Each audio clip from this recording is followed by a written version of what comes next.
पहले तो I would like to thank PAD. There are so many things that we are grateful to this organization for, but I especially want to thank PAD for bringing the community together. And if, like most of you, I came to Dubai about 14 years ago, and we all have our small social circles in Dubai, but PAD has done a phenomenal job of breaking those silos and bringing the Pakistani community together in Dubai. So thank you, PAD, for bringing us together. Thank you also for supporting the most needy segments of our community. First with all the welfare activities that the organization has done, and most recently with BMC. I'm especially grateful for BMC to support all the Kareem captains that have been visiting the center in the last 2 years. So thank you very much for that as well. Thank you, PAD, for leading with all sincerity and passion. I think anyone here that has interacted with the management of PAD will know that they act with a lot of sincerity, with a lot of passion. And thank you for giving us the opportunity to be of service. Congratulations on an amazing 60 years. And inshallah, this is the first 60 of many, many more to come.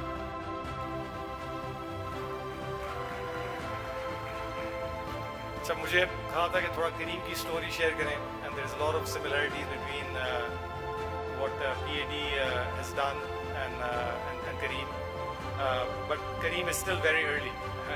Unlike PAD, which has been around for 60 years, Kareem के भी सिर्फ 10 साल ही complete हुए. इंशाल्लाह 10 साल भी जुलाई में complete होंगे. But alhamdulillah, a few meaningful milestones happened in the first decade.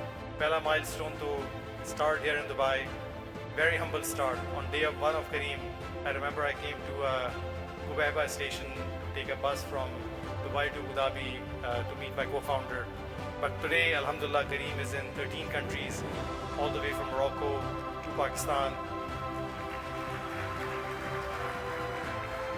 Because तालियों को end के लिए रख लेते हैं ताकि we can go through quickly and you guys can be eating faster. The other thing that was done is there are 500 million people that live between Morocco and Pakistan. Alhamdulillah, on the Kareem platform, we have 50 million customers, which is 10% of the region's population. There are 2.5 million captains. These are captains that work on the platform, that make a living on the platform. We have, alhamdulillah, been able to establish, similar to PAD, a lot of trusted partnership with governments and local communities. So alhamdulillah, first decade has been exciting. But the purpose of Kareem, which is the mission of the organization, is still largely unfulfilled. And just to give you some history of how Kareem came about, in 2011, about 10 years ago, Magnus, who's my partner in crime, co-founder of Kareem, he was told by a doctor that there is a 15% chance that he will not survive a bleeding that had happened in his brain. Something had happened in his brain, and he was told that 15% chance hai ki he will not make it. Now, a 30-year-old Magnus at that time reflected back on life and made a resolution to himself that if he survives, one, he'll call himself Magnus 2.0, the tech geek in him, whatever we call 2.0. But more importantly, that he will build something big and build something meaningful that will be his legacy on the planet. Now, when I met him after the surgery, when he was calling himself 2.0, we analyzed why has the region not produced large and lasting institutions.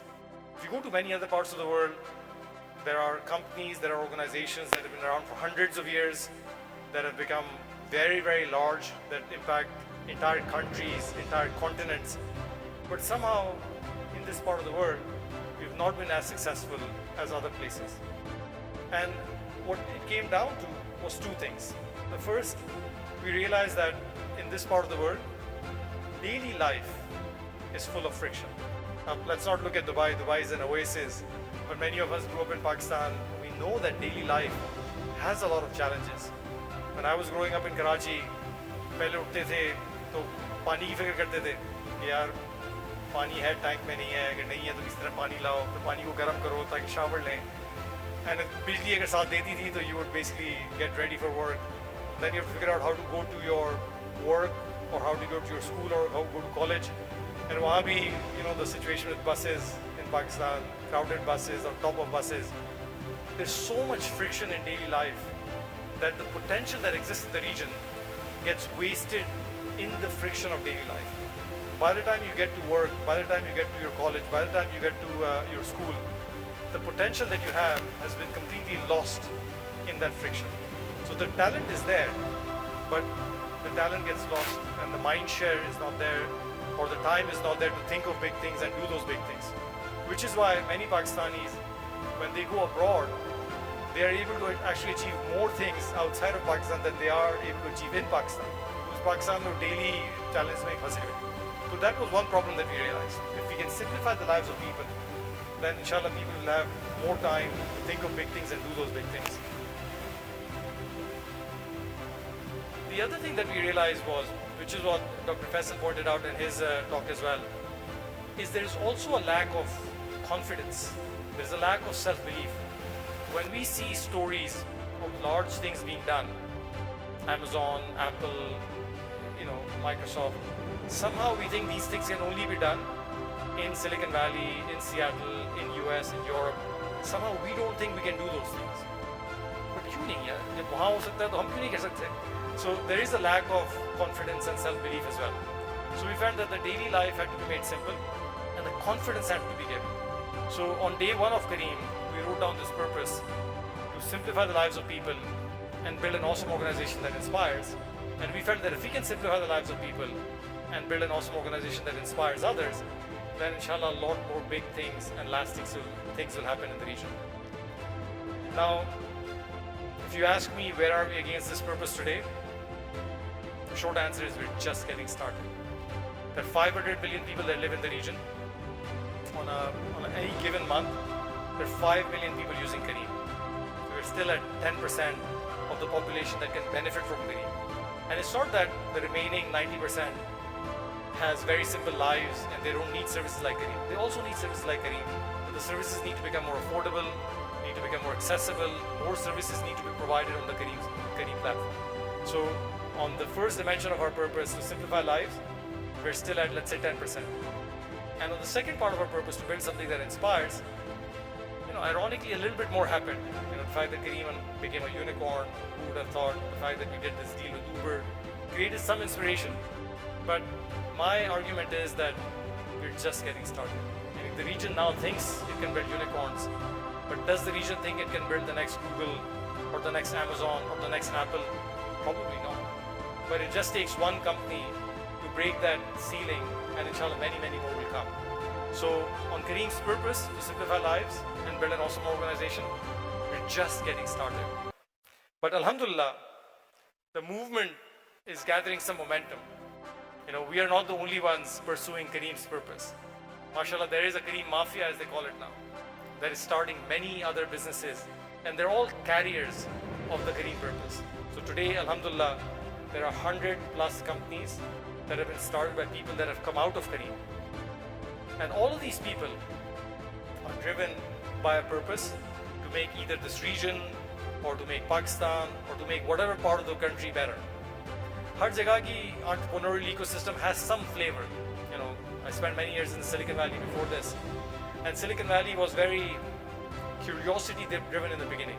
Some of the people that started the first stage of businesses in the Silicon Valley, they were hippies, they were tech geeks, they were doing it because they were curious. They wanted to build technology, innovate. But if you go to the Silicon Valley today, and of course you cannot generalize it, but it's a bit of a rat race. People are doing startups, people are doing businesses because they don't want to get left behind. They see people around them being successful, they see people around them making money, and that's why they're doing it. I would like to argue that this region's entrepreneurship DNA is very purposeful. A lot of founders that have come out of Kareem, that are doing things even outside of Kareem, are doing it because they really care about the region and wanting to move it forward. But this is not enough, right? Kareem is not enough, these startups are not enough. The recent events in Pakistan, elsewhere, have reminded us that our political and economic systems are a big drag on our progress.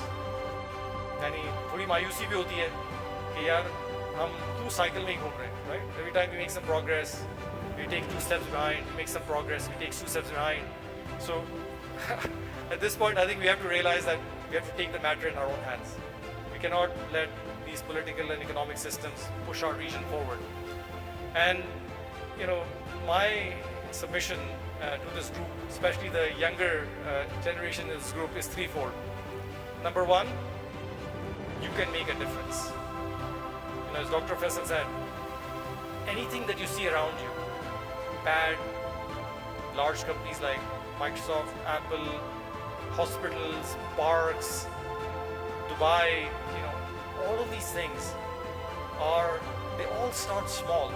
It starts with one person, it starts with 2 people, it starts with 3 people. And if they can do it, all of you can do it as well. These people are not necessarily smarter than you or more capable than you. They are just more daring. They take the risk, they go out and they give it a shot. And frankly, a lot of people ask me as well, what did you have to, you know, were you worried, were you scared about leaving your job and starting Kareem? And my answer to them is, for most people in this room and for most of us, the actual risk is very low. डर लगता है कि यार अगर startup कामयाब नहीं होगी तो क्या करेंगे? But what's the worst that can happen? Many of us have gone to good schools, they've worked at good companies. You can easily go and get another job. So the actual risk is very, very low. So all of you can make a difference. And the real risk is very low. And when you do take the plunge, think and act big. All of us have unlimited potential. And I'd like to share one story that brings the concept to life. There is a podcast by Reid Hoffman, who's the founder of LinkedIn. So the podcast is on building businesses and scaling businesses. And he was basically, he's arguing that Silicon Valley built the first generation of tech businesses. And these businesses have become very large, very global.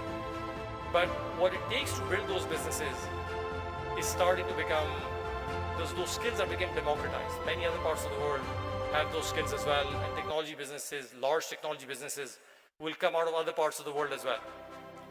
And he goes to different parts of the world to ask them, are you going to become the next Silicon Valley? So pehle to wo Silicon Valley se, he goes to Los Angeles, goes to Austin, goes to Miami, goes to Seattle, asking everyone the same question, are you going to become the next Silicon Valley? Then he goes outside the US, goes to London, goes to Paris, goes to Berlin, are you going to become the next Silicon Valley? Then goes to Asia, goes to Bangalore, goes to Shenzhen, and then he comes to Middle East. But he doesn't come to Dubai, he goes to Tel Aviv in the Middle East. In Tel Aviv, he's asking the question, are you going to become the next Silicon Valley? And you know what the response is? What do you mean we'll become the next Silicon Valley? We have achieved tremendously well in the last 20, 30 years. If you look at the technology businesses that have come out of this ecosystem, they have created a lot of innovation. These companies have been worth billions of dollars. They've gone public. They've been acquired by other businesses. Many other large global businesses have their R&D centers in Tel Aviv. And he says, we have everything that Silicon Valley has, but we have one thing that Silicon Valley does not have. What is the one thing that Tel Aviv has, Israel has, that Silicon Valley does not have? He says, every child, every person in Tel Aviv has a Jewish mother who's telling her kid that for all the sacrifices that we do to bring you up, to educate you, for all the sacrifices, you're telling us that you cannot win a Nobel Prize for us? You can listen to this and you can say, so what, right? But how many of us were growing up with our mothers telling us to win a Nobel Prize? I remember my mother telling me, yaar, beta class mein first aa jana, right? Or do well in studies, which in context is such a provincial and local aspiration. And I'm sure not all the Jewish mothers are telling their kids to win the Nobel Prize. But if you look at the list of Nobel laureates every year, the Jewish community is overly represented in the Nobel Prizes that are won every year. So the point that I'm trying to make is, all of us, it's not just that country, all of us have unlimited potential. We have to think and act big. If we don't think and act big, we are shortchanging our potential. अगर हम mission vision बनाएंगे कि यहाँ तक पहुँचना है तो यहीं तक पहुँचेंगे, अगर वहाँ का मिशन बनाएंगे तो शायद वहाँ तक पहुँच जाएंगे, right? So we just need to make sure that we're not falling short. We're not short-circuiting our potential. So think and act big. We have unlimited potential. And last but not least, in an entrepreneurial journey, you need a lot of barakah. You need a lot of blessings. So कुछ लोग luck कहते हैं, कुछ barakah कहते हैं, कुछ blessings कहते हैं. But your own hard work is not enough. You need breaks, right? Kareem की भी मैं हिस्ट्री देखूं, there were so many times in the journey where this journey could have ended, but somehow someone came up, gave us a break, something just happened. And it is my belief is, if the intention is pure, and if you're doing the right thing, the blessings will remain with you. Junaid Jamshed की बड़ी अच्छी एक video किसी ने मुझे भेजी थी, late Junaid Jamshed, and उसमें यही कहा था कि when he left music to start his own business, because he was doing it for the right reasons, to sort of self-sustain himself and not be dependent on music, he felt that Allah became his partner in the journey. And what better partner in a journey than Allah, right? So if the intentions are pure, if you're doing the right things, blessings will with you. So let's make sure that we recognize that all of us can make a difference. Let's make sure that when we do something, let's make sure that we think and act big. Because all of us have unlimited potential. And thinking small is unfair to the potential that we have. And last but not least, let's make sure that we unlock blessings by doing things with the right intention. With that, in Kareem we have a phrase called Yalla, let's go. So Yalla, let's go. And inshallah have an awesome dinner together. Thank you.